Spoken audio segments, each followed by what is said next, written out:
లక్షల మహిళలను విజయవంతమైన వ్యాపార పారిశ్రామికవేత్తలుగా తీర్చిదిద్దే ధ్యేయంతో ఇందిరా మహిళా శక్తి పథకానికి రూపకల్పన చేసింది.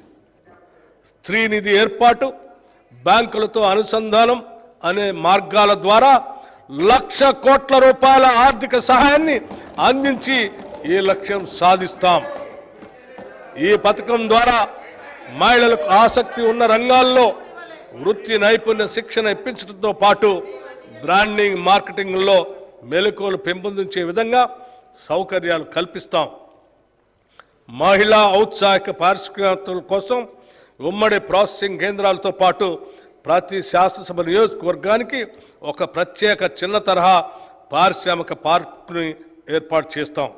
ఈ పథకం ద్వారా ప్రభుత్వం ఏటా 5,000 గ్రామీణ సంఘాలకు, వివోస్కి, ప్రాంతీయ స్థాయి సమాఖ్యలకు లబ్ధి చేకూరే విధంగా కార్యాచరణ చేపట్టి రాబోయే 5 సంవత్సరాల్లో 25,000 సంస్థలకు విస్తరింపచేయడానికి కృషి చేస్తాం. దీనితో పాటు ఇందిరా మహిళా శక్తి పథకంలో భాగంగా రుణ బీమా పథకాన్ని ఈ సంవత్సరం మార్చి నెలలో ప్రభుత్వం ప్రవేశపెట్టింది. ఈ పథకం ద్వారా సభ్యురాలు మరణించినప్పుడు పొరపాటున ఆమె పేరున ఉన్న రుణాన్ని గరిష్టంగా 2 లక్షల రూపాయల వరకు మాఫీ చేయటం జరుగుతుంది. దీన్ని అమలు పరచడానికి 50.4 కోట్ల రూపాయలు నిధులు కేటాయించాం. స్వయం సహాయక సంఘాలు ఒకప్పుడు దేశంలో అగ్రగామిగా నిలిచిన మన మహిళా స్వయం సహాయక సంఘాలు కొన్నేళ్లుగా గత ప్రభుత్వ అలసత్వంతో నిధులు లేమితో కుంటుపడ్డాయి. పేద మధ్యతరగతి మహిళా అభ్యున్నతికి, ఆర్థిక స్వావలంబనకి సహాయ సంఘాలు ఎంతో ఊతమిస్తాయి.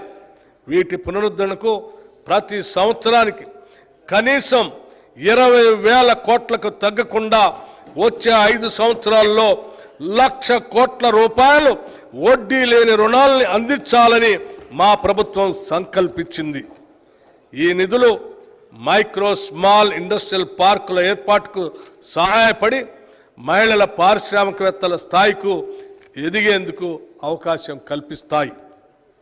ఈ పథకం ద్వారా ఇందిరా జీవిత బీమా పథకం, ఈ పథకం ద్వారా స్వయం సహాయక సంఘాల్లోని దాదాపు 63.86 లక్షల మంది మహిళా సభ్యులకి జీవిత బీమా సౌకర్యం కల్పిస్తున్నాం. స్వయం సహాయక సంఘాల్లోని సభ్యులు ఎవరైనా ప్రమాదవశాత్తు మరణిస్తే వారికి 10 లక్షల జీవిత బీమా చేయటం జరిగింది. స్కూల్ యూనిఫామ్లను కుట్టే పనిని స్వయం సహాయక బృందాలు మహిళా సభ్యులకి అప్పజెప్పాలని పాఠశాల విద్యాశాఖను, సంక్షేమ శాఖను, జిల్లా కలెక్టర్లను ఆదేశిస్తూ ప్రభుత్వం ఈ ఏడాది మార్చి నెలలో ఉత్తర్వులు జారీ చేసింది. మహిళా శక్తి ప్రారంభోత్సవ కార్యక్రమంలో రాష్ట్ర ముఖ్యమంత్రి వర్యులకు అందిన అభ్యర్థన మేరకు స్కూల్ యూనిఫామ్లో కుట్టు ఛార్జీల్ని జతకు 50 రూపాయల నుండి 75 రూపాయలకు పెంచడం కూడా జరిగింది.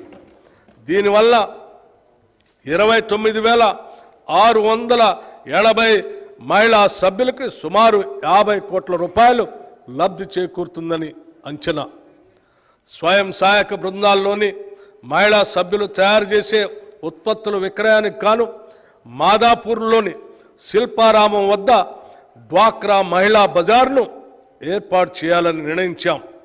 దీని ఏర్పాటుకు గ్రామీణ పేదరిక నిర్మూలన సంస్థ సెర్ఫ్కు 3.20 ఎకరాల భూమిలో గల 106 దుకాణాలతో కూడిన నైట్ బజార్ కాంప్లెక్స్ని అప్పగించాం. మహిళల ఆర్థిక స్వావలంబన సాధించినప్పుడే వారు నిజమైన సమానతను సాధిస్తారు. పైన పేర్కొన్న పథకాలన్నీ కూడా ఈ దిశగా మహిళలను బలోపేతం చేసేవే. సంక్షిప్తంగా చెప్పాలంటే మా ప్రభుత్వం 1 కోటి మంది మహిళలను కోటీశ్వరులు చేసేందుకు కంకణం కట్టుకుంది. పంచాయతీరాజ్ మరియు గ్రామీణ అభివృద్ధి శాఖకు ఈ బడ్జెట్లో 29,816 కోట్ల రూపాయలు ప్రతిపాదిస్తున్నాం.